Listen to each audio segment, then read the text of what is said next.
3,500 lots, there's 13,000 houses in Minot. 3,500 residential lots. Now, some of those are commercial, but that's almost 35% room to grow of your current inventory.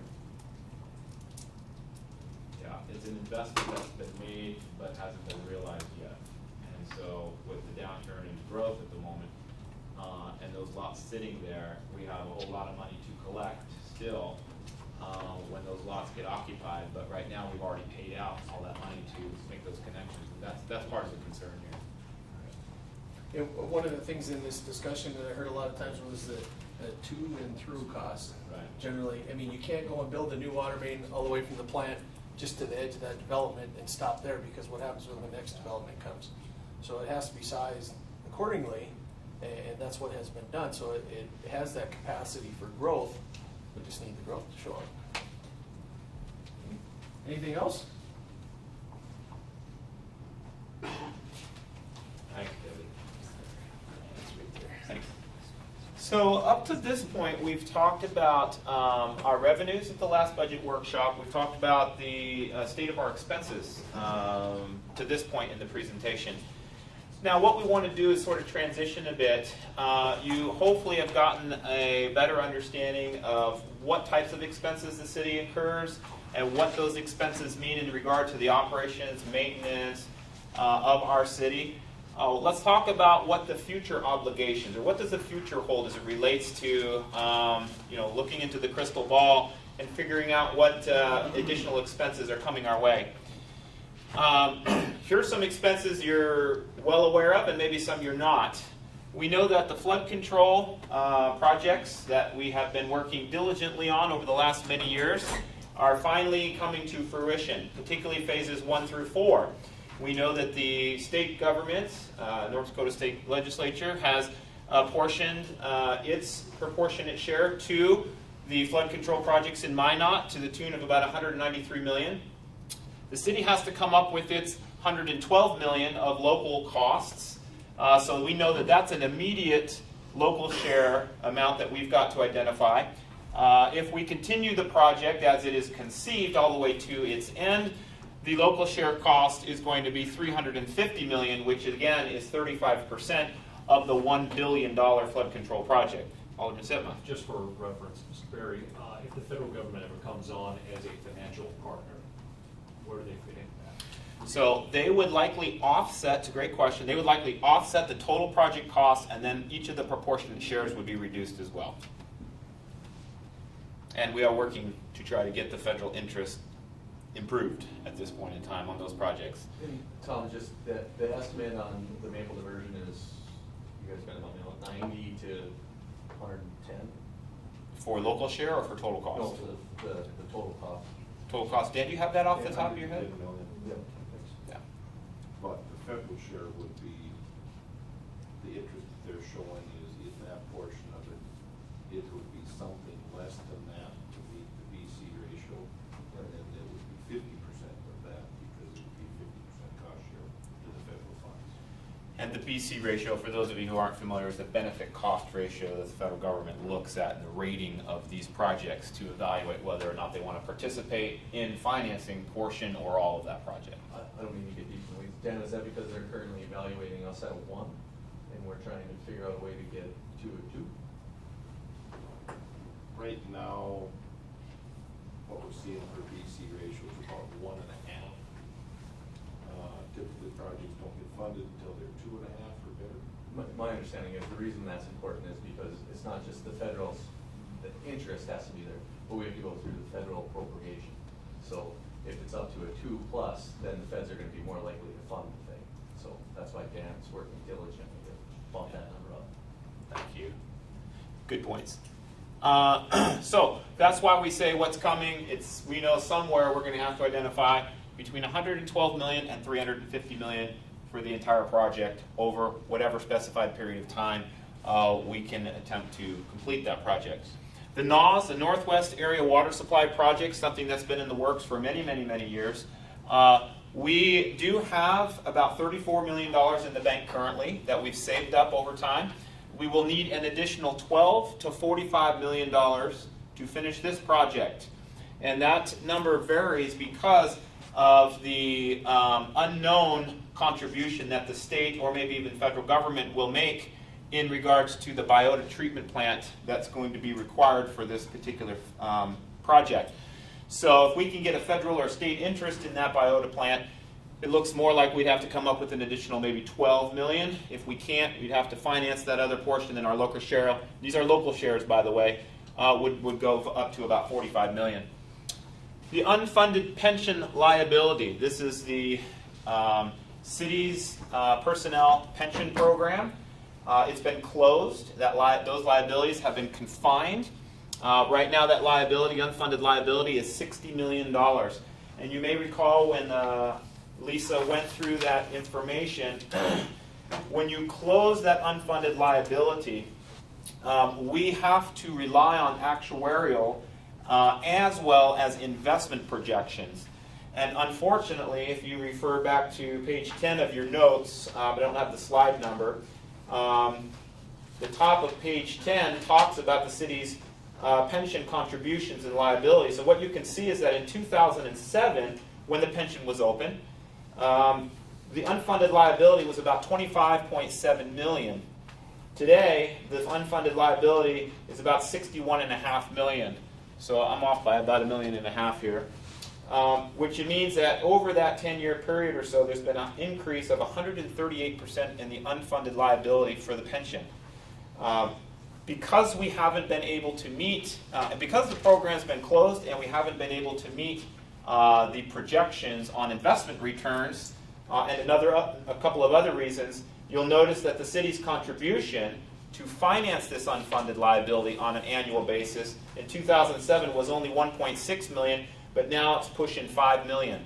So that's a huge expense that the city continues to contribute in the pension going forward.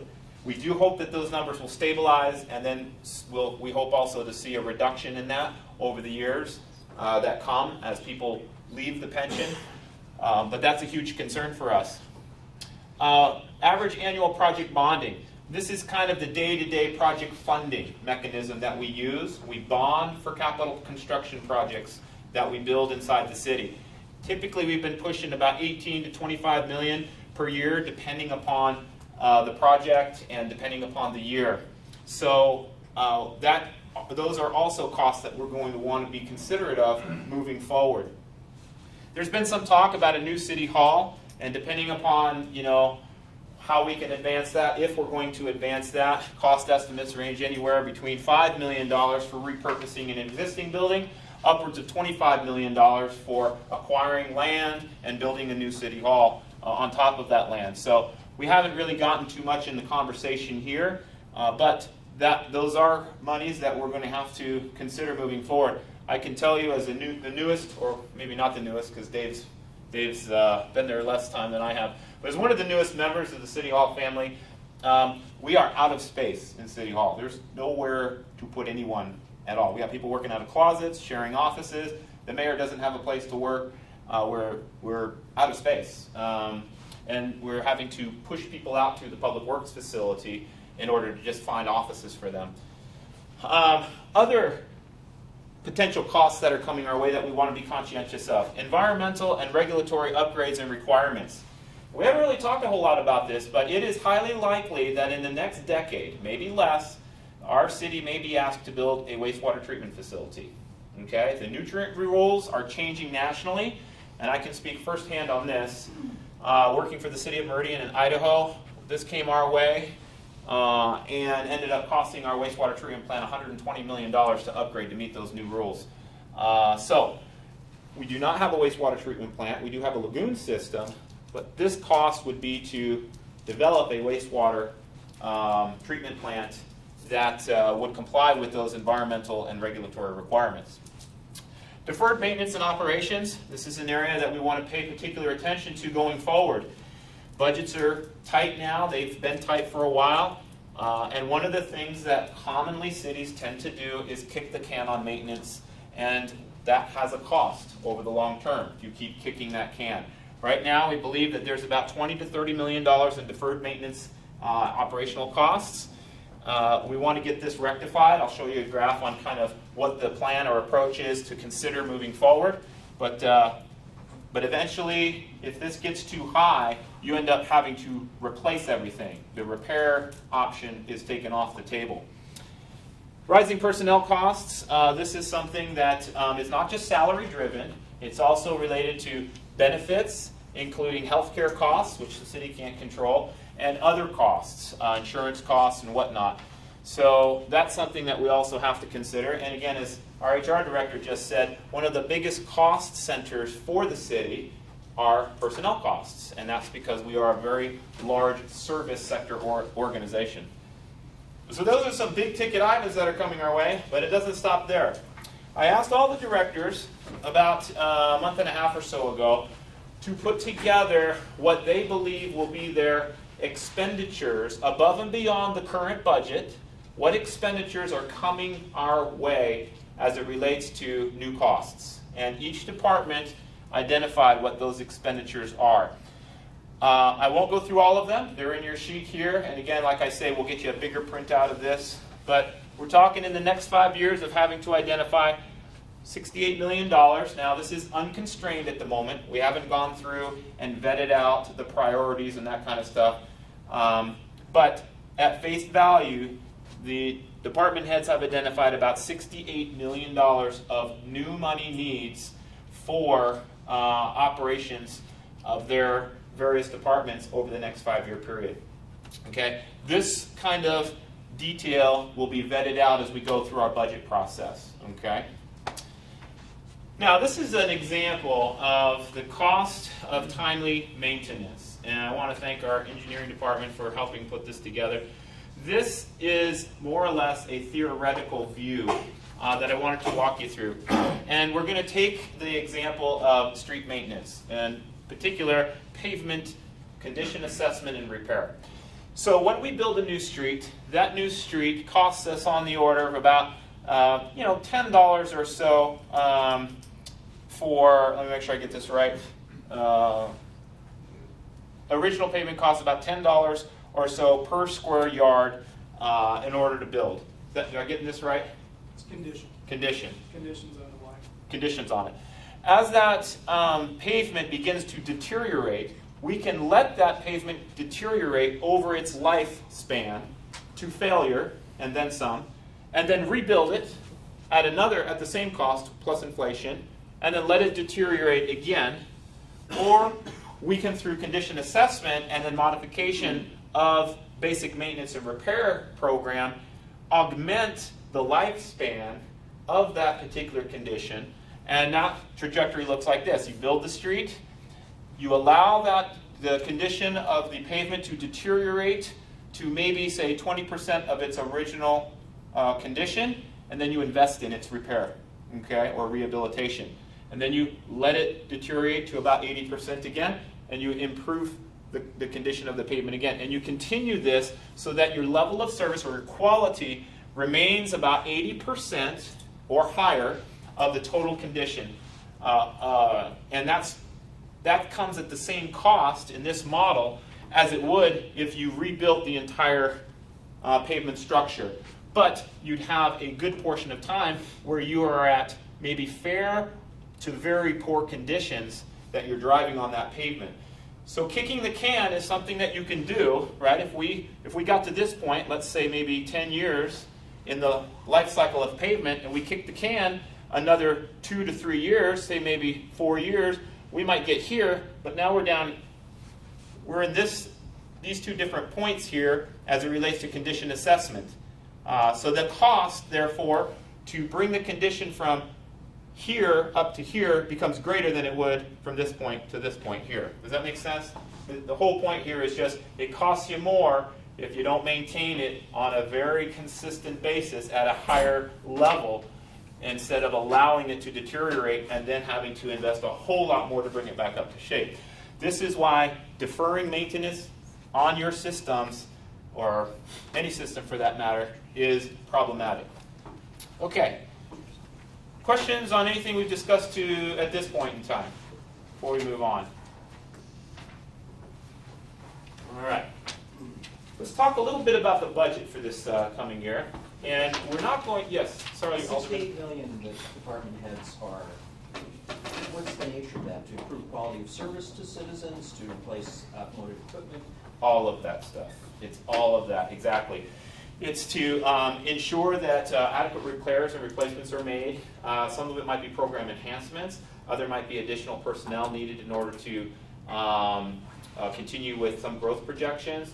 Other might be replacements of existing infrastructure. It's a hodgepodge of all sorts of things. Now, I did ask for them not to try to come at the angle of building new programs because that's sort of outside that was outside the scope of what our activity was. We wanted to simply talk about what additional costs would we need. New fire station, for example, is in there. A new fire truck and personnel for fire station number 5 are all in there when you look at the fire department's numbers. When you look at police, it's going to be new cars that they're going to have to replace. They're on a replacement schedule for those vehicles. It's going to be outdated radios, other equipment. Public Works is going to be similar types of things, replacement of pumps and replacement of infrastructure. All of that's in there and adds, those are additional costs above and beyond what we're paying today, because that's all new stuff that has to be essentially replaced, repaired, upgraded, or added to the system. Does that make sense? Great. So again, these workshops were not intended to develop the budget, but we want to talk about a couple of highlights of what we're going to have to address in this year's budget and share with you the approach that we're going to take in short. A couple things to keep in mind here when we look at the budget outlook.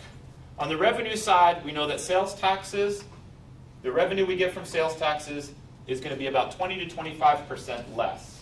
Okay? We know that property taxes are also going to be down in regard to revenue. The valuations are down about 7 to 8%.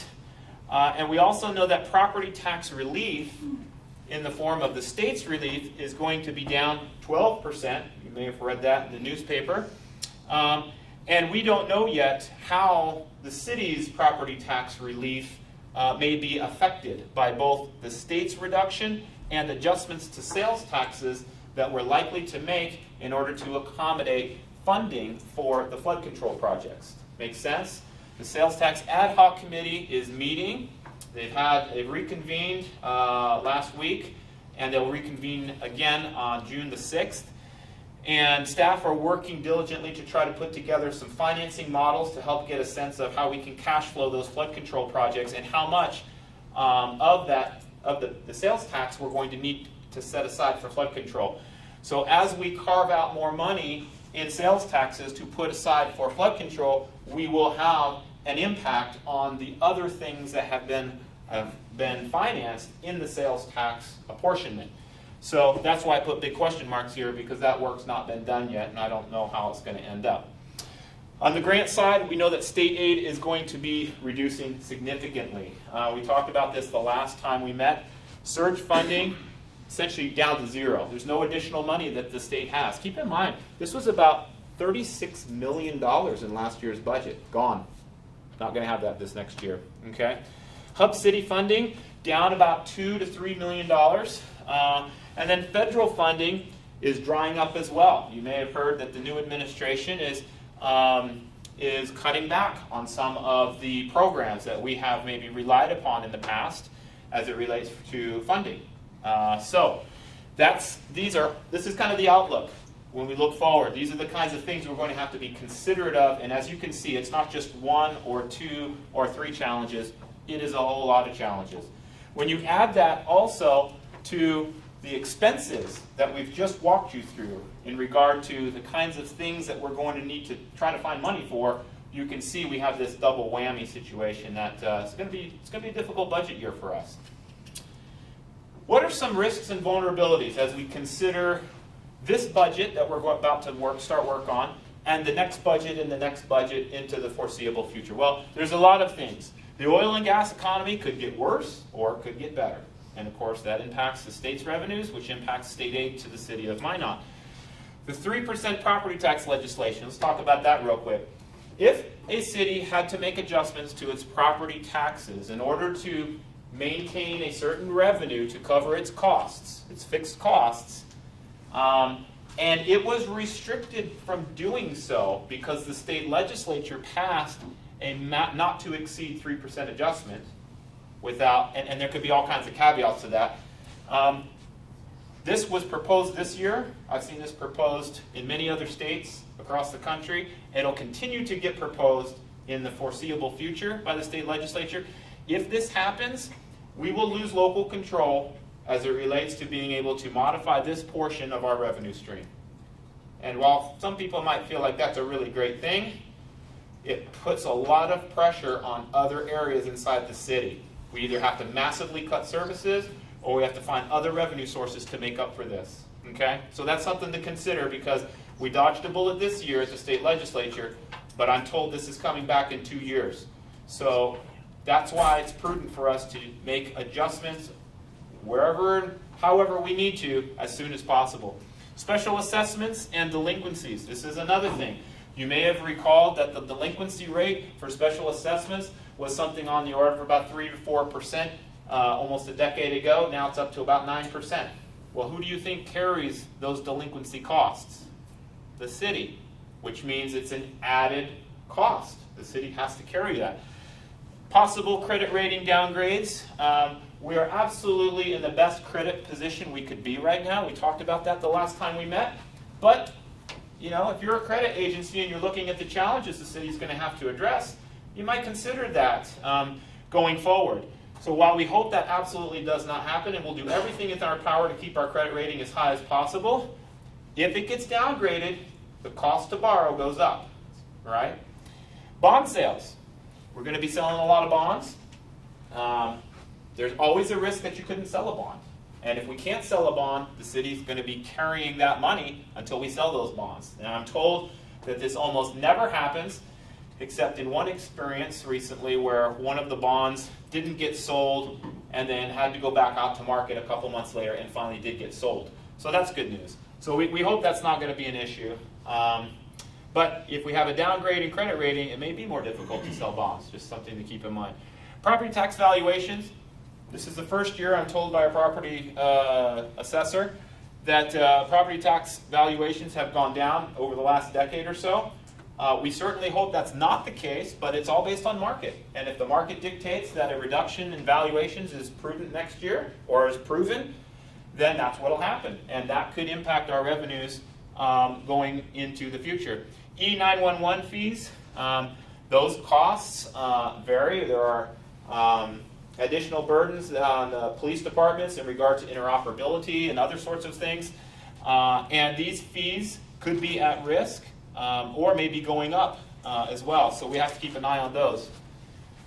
The city's bonding limits and affordability, we talked a little bit about that in the bonding section. Our comptroller discussed that at our last meeting, but if we have a limit either statutorily or a limit based on how much we can borrow because of payments, those are things we're going to have to consider. When you think about the city taking on $112 million more potentially in debt for flood control and maybe more debt for NAWS and continuing its $18 to $24 million of debt for projects on an annual basis, that debt continues to climb. There's a certain point where you just can't afford any more debt, even though it might be statutorily allowed.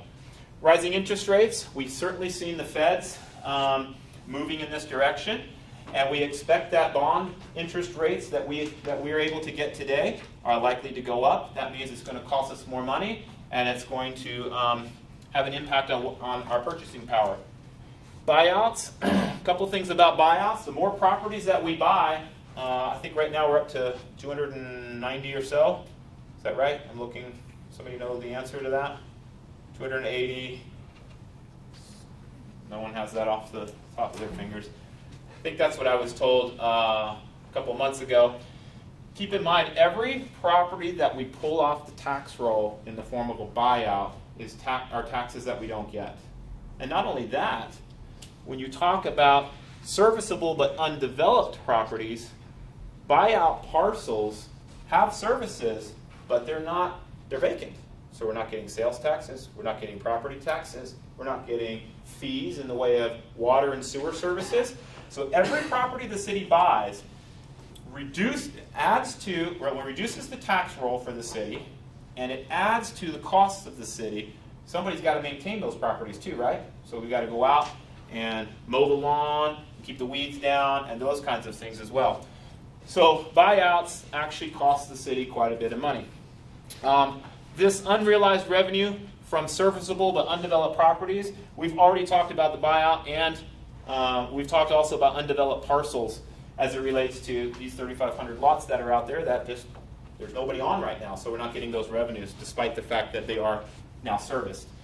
Labor cost variability, as our HR director did just disclose, the cost of labor varies with the economy. The economy is doing well, the demand for labor goes up. That demand for labor goes up, the cost for labor goes up. So all of that's related as well. These are some things that we're going to have to keep in mind as we go forward. So I worked with the mayor and our council president, Alderman Mark Dancer. The three of us identified what the priorities are going to be for this year's budget. And I could talk to you a little bit about the process and kind of the approach in general. The budget priorities that have been communicated to the staff are as follows. Make every single dollar count. Kind of goes without saying. We want to place our priorities on needs and not wants. So the staff have been directed not to include a bunch of things that we'd like to have, but to develop a budget this year of things we have to have. We want to make sure that we ensure excellence in city services. That means preserving product and service quality, areas, and delivery levels going forward. We don't want to see any reductions in current city services. So we will endeavor to do that.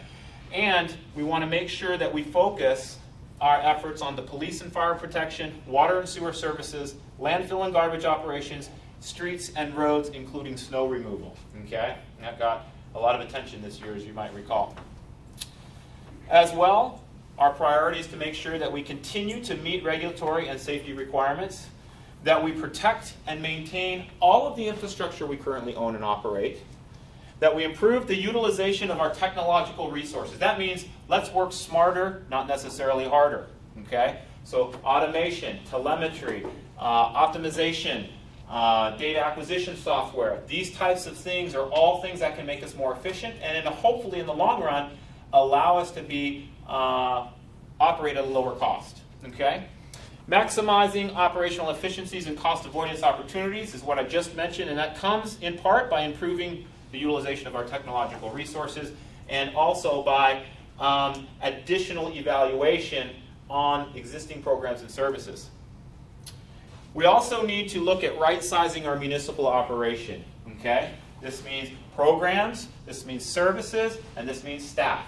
So we'll be working with department heads this year to talk about, based upon what we've seen in the economy and based upon what we're having to face moving forward, what is the right size of our organization? Are we right sized now? Do we need to grow in some areas? Do we need to contract in some other areas? Those are all going to be conversations that we'll be incorporating into the budget this year.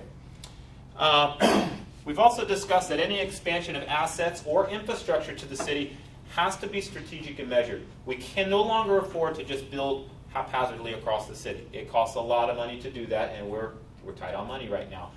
So this is something that the City Council can help us on too, as we go through and we look at the way we develop our community. And then finally, we want to empower budget stewards. And what I mean by that is this. We want to get the people who are closest to the operation engaged in helping us identify efficiencies and optimize our operations. Okay? Oftentimes, people like myself, when you're at the upper end of the organization, you're a little bit distant from what happens inside the organization and maybe not quite as aware of some of the opportunities for efficiencies or optimization as I've talked about. So we want to engage people at all levels in our operations to be innovative, creative, and look for those efficiencies because we're going to need all hands on deck going forward. So these are our budget priorities as we will set the budget for this next year. I'll pause here for any questions, comments, concerns, or whatnot.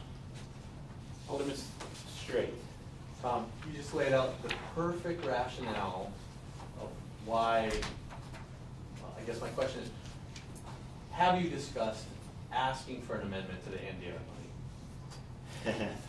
I know a lot of people don't want to open that can of worms, but I asked Lee this question before he left. And our priorities when the thing was written in relation to our needs now are vastly different. There are things within it clearly we need. We need a homeless shelter. There are some things. Mhm. We don't need 20 million to be spent on low to moderate housing. Clearly that's, so I'm just curious if departments head it there. So I feel like that's something you're empowering budget stewards. Right. We have this status currently with MDR. Yeah. Why don't we ask, what's the worst case scenario? They say no. The worst case scenario is They take our money back? they take our money back. Exactly right. So here's the problem with that. It is true that when the city applied for the MDR grant, it was in a different economy, at a different place and point in time, right? They needed affordable housing then. I mean, housing rates were off the charts. People were being driven out of their homes, as I understand it, because rents were going up, sometimes 2, 3, and 4-fold. That's different now, right? But the promises we made in the application to the federal government still stand, even though all those other things have changed. If we want to update the application to reflect the current economy and needs, okay, we will have to reapply for all of that with a new application, which means that the federal government will re-rate the entire application and identify how much it wants to give us in each of those various areas. And in order for all that to happen, we have to start the entire application process over, because what's critical about developing that application is that it have community input and involvement in its development, which I understand was more than a year and a half's worth of work. So it's easier said than done, unfortunately.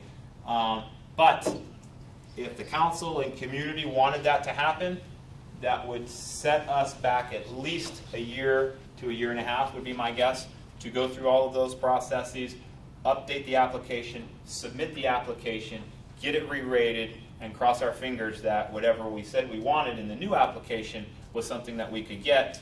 And also keep in mind that whenever that process concluded, it could be an entirely different economic condition, just as we're facing now, than it was during the application process. So it is very, it's not as simple as maybe we'd like for it to be. So I apologize. Would that extend our timeline, or are we still set at the timeline we have? Until it was re-rated, our timeline continues to tick with the money, with the appropriation that we have, okay? And I don't know if that timeline, if it got re-rated and we got some other money to do some other things, if they extend the timeline, restart the timeline, or say, it's an amendment, your original timeline stands, get it done in 3 years you have left. I don't know. We haven't gotten that far. But a good question, because I think it's one that's a lot of people are asking. Alderman I want Padrigulo. to follow up on that, so I want to be crystal clear about this. If we want to change any part of it, that potentially opens up the whole thing. For the most part, yes. The term I'm getting hung up on is any, because there are some small adjustments you can make within the already designated buckets that may not cause a re-rating. But to what Alderman Straight said, yes, that is true. The types of changes that have been contemplated there would throw the whole thing into a re-rating. So within the 5 or 6 major areas, like low-income housing, City Hall, within those, we may be able to have some wiggle room. But in terms of the silo, as people call them, if we look at eliminating silos or major reallocation, it's all open. All open. That's correct. Yep. Yep. That's why we have to be. That's why I think they were really careful at the time in regard to what was going to be presented and ultimately committed to. So we have a commitment with the federal government to do all of those things we said that we were going to do. Just using the surge funding as an example, we got $36 million. If we use that $36 million to pay salaries, that's one thing. But if we use that $36 million to build roads and this infrastructure that is done, losing it is not the worst thing God ever created. Not necessarily. If cities and townships use that money to cover operating costs, that could be a problem for them. Oh, I agree. Right? Did we use it for operating costs? My understanding is it was used almost exclusively for capital improvements. Is that right? 17 million, we received 32 million. 17 million of it went to water sewer projects, and the other 15 million went to highway projects. So it's all project, no operations. Yeah, which is smart. Right, so losing it means. I'd rather have it, but. Right, it means we're not gonna be able to build those kinds of projects in that kind of a way. That's correct. Thank you. The thing that we were trying to get at too, and maybe I went through too fast, is there's still an ongoing cost associated with that water and sewer project and the highway projects. And the one slide we had is we still need to maintain those roads now, or else they start dropping off that Yeah. cliff. And it gets a lot more expensive in the future, so it's been phenomenal, and we're positioned in a good spot, but we need to definitely be good stewards of that moving forward also. Yeah. That's one thing that oftentimes is not in the forefront of communities' minds when they invest heavily in infrastructure, particularly with one-time money, and then they scramble to figure out how am I going to operate and maintain this, and then what's going to happen later when the life cycle expires and now I got to replace it. So those are big issues for most communities. Minot's not alone in that, by the way. Okay, great. Well, I'll move on then. This is the budget calendar. I won't walk through the whole thing other than to just give you some highlights. The annual pay plan public meeting is going to be on June 28th. The finance department is going to be working they're already working on it, but June 30th they're going to be working on the budget message. We're going to have a committee of the whole meeting, which is going to identify questions and answers on August 29th, which comes after the proposed budget and annual pay plan is given to the city council on August the 7th. So that's really our target, to have the preliminary budget developed is August 7th. Then we're going to be a number of weeks for the council to look at that budget, come back on the 29th and ask any questions. The president's of the council's message will be due on September 5th. There may be some adjustments to this schedule, but this is what we've preliminarily put out at this point in time. Then the special city council meeting will happen on September 11th, where there'll be the first reading, and then any other questions again and adjustments get made. And then finally the second reading will occur on September 18th, which is where we intend to finalize the budget going forward. Okay? Couple things to consider going forward. One of the things that we're going to work together as a staff on is looking further down the road. Okay? We've been budgeting and operating pretty well over the past years, but a lot of it has been on an annual by annual basis. We do have a 5-year CIP, that is true. It is unconstrained. It doesn't consider revenue sources that are needed to enable that CIP. So we're going to develop a CIP that's going to be tied to revenues going forward, and is going to be prioritized accordingly. We're going to be doing a lot more forecasting and modeling as a city. You'll start to see that over this next year. That is going to allow us to better prepare departments to address and see and address issues going forward. We're going to incorporate 5-year budget projections, which means that department heads are going to have to look further down the road in regards to all of their operations, personnel, operations, maintenance, depreciation, capital, you name it. We're going to need to be thinking about this so that if we see a problem, that we don't limit our view to 1 year. We see the problem 5 years out. We know that there's a problem 5 years out. We've got 5 years to fix that problem, which means we can make more incremental adjustments along the way, okay, or smooth the adjustments that need to be made in order to accomplish whatever that challenge is in the foreseeable future. So that's going to be important, and that, of course, allows for long-range planning. So these are things that we're going to be not necessarily able to produce by this year's budget, but are going to be things that we're going to be working on as a staff going forward. So one thing I want to do is keep things in perspective here. Okay, a lot of people complain about city costs, right? And what's the number one city cost people complain about? Taxes, right? And what's the number one tax they complain about? Property taxes, right? Well, you've heard us say already that property taxes are not a very big component of the city's revenue stream. Okay? To my surprise, it is not a big component. I want to keep some things in perspective here. So, what's the cost of things, and how does that relate to people's property taxes? So, just quickly, I thought I'd throw some things up, just maybe more for a laugh than anything else. If you have a cell phone, some of you might laugh at this because this isn't my bill. My bill is a heck of a lot more than $75 a month.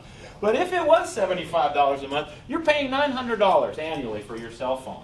If you have cable television, and again, my cable television bill isn't this much, it's more than that, $80, right? Because I got to get all the family channels and stuff for my kids and stuff. But anyways, $960, right? The internet, $60, costs you $720 annually. Electric, that's essential, right? Depending upon how much you use and, that sort of thing. You might be paying between $50 and $100 monthly over the time period, maybe $600 to $1,200 as an annual cost. If you have a YMCA membership, okay, you're going to spend about $81.25 per month or $975 for your family membership, right? Now, if you're buying city utility services, okay, and your average utility bill is about $70, you'll be spending $840 for water, sewer, trash. What else am I missing? Storm sewer, that's right.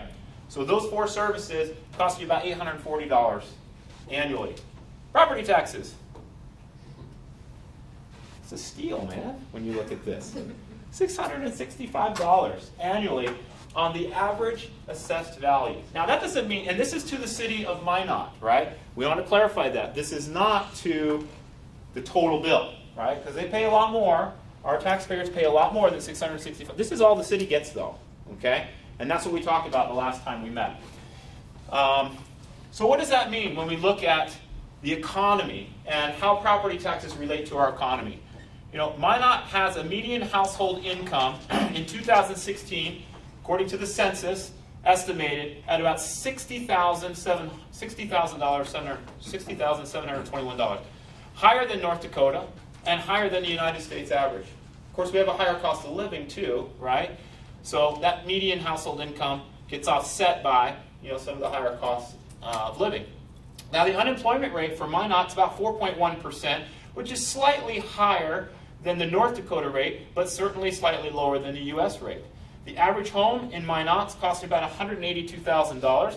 The North Dakota value is about $153,000, and the U.S. value is about $178,000. So you see we're fairly on par when it comes to housing for the most part. Now that might not be the case 3 years ago, right? But that's the case as estimated by the U.S. Census Bureau as of 2016.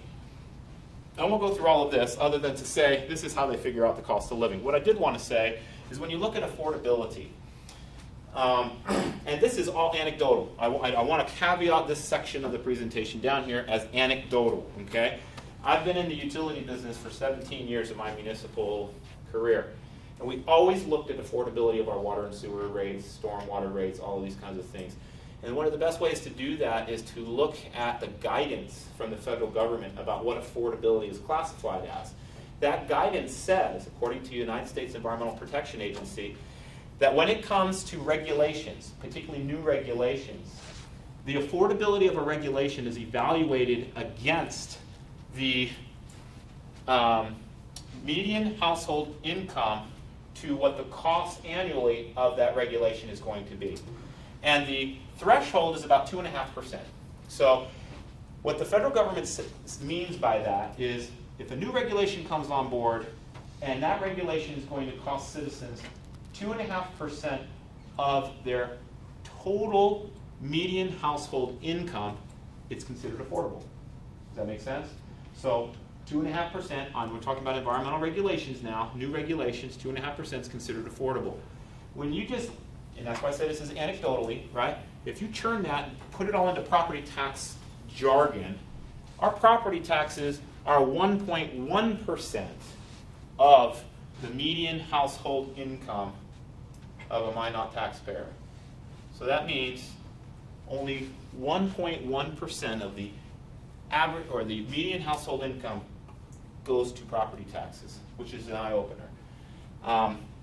Anecdotal, right? Doesn't mean anything if you don't want it to mean anything. It's just a comparison. So, with that said, let's talk about our takeaways and wrap things up, okay? These are all the takeaways we gave to you at the end of the first budget workshop, okay? We've had a lot of changes to our community, including flood changes, oil changes. We had a lot of positive points. I went through it at the beginning of the presentation. Mill levy reductions, property tax subsidies, special assessments, are not being utilized as much as other communities are, and then forecasted revenue reductions. Here's the takeaways from today's workshop. We have increasing expenses, okay? These are largely driven by flood control and largely going to be driven by NAWS, Northwest Area Water Supply. But also new infrastructure is costing us money. Just as we've already talked about, it's maybe the bill for putting in that new infrastructure has already been paid, but the bill to maintain it is going to continue to come, okay? That's M&O, maintenance and operations.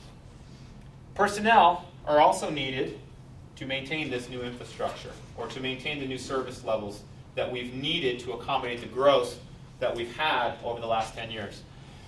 We have uncaptured revenue, another takeaway from today's conversation.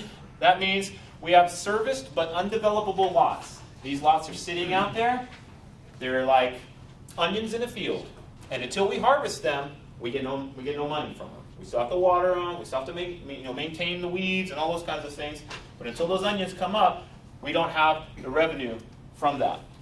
On our budget, we know that we're going to have some challenging times ahead of us. That's the whole point to these workshops, to help disclose the fact that we're going to have to roll our sleeves up and we're going to have to think harder and work smarter as it relates to accommodating a lot of these challenges going forward. But we have a good team, and I think we have a good council, and I expect great things to come out of this budget process. With that, I want to emphasize that I think that we've worked on a sound approach. And that approach is hopefully going to be able to carry us through from a principled standpoint on the development of our budget going forward. Future considerations, these are also a synopsis of today's. We're going to do a lot more modeling and forecasting, and this is going to allow us to take a longer term view and allow for incremental change instead of drastic reactionary change. Okay? So, those are the things that hopefully you've gotten from today's presentation. And I think I'm stuck here. Did you? Are you? We may have just froze the system. But that's good because we're like right at the very end. See. There is a graphic, I think we are stuck. There is a graphic that you'll see at the end of your presentation. Oh, looks like we're, there it is. This is the last one here, Derek, the scale. No, it took hours. Last time, you have improved. Well, the last time we fired this up and did the staff run, we had technical difficulties for 30 minutes. So I'm going to give it to, I'm not going to give it to There we go. Okay. One of the things that we're going to have to consider ultimately, and you've heard me say this before in council meetings, that is, we are going to have to be conscientious about balancing our available resources with community expectations. Okay?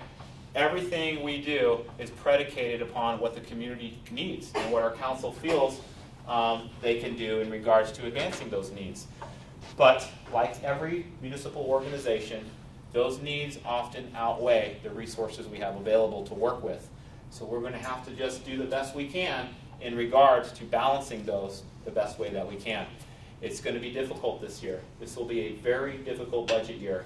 But I hope that what you have learned today and what you learned at the last budget workshop will prepare you and educate you for those conversations and allow us to start together on working on a budget that we'll be able to live with for the foreseeable future. So with that, that's the end of our conversation. We're 5 over, even though we started about 35 minutes late, or maybe more. I'll take any questions. The staff will take any questions. Tom, real quick, do you have any, as you go through the budget and prepare for this whole process, do you have any targets in mind? Are you guys looking at a specific dollar amount, say for the general fund, or a percentage reduction, or what kind of goals are you setting? Or do they exist, or are you kind of letting people imagine how good they might be? No.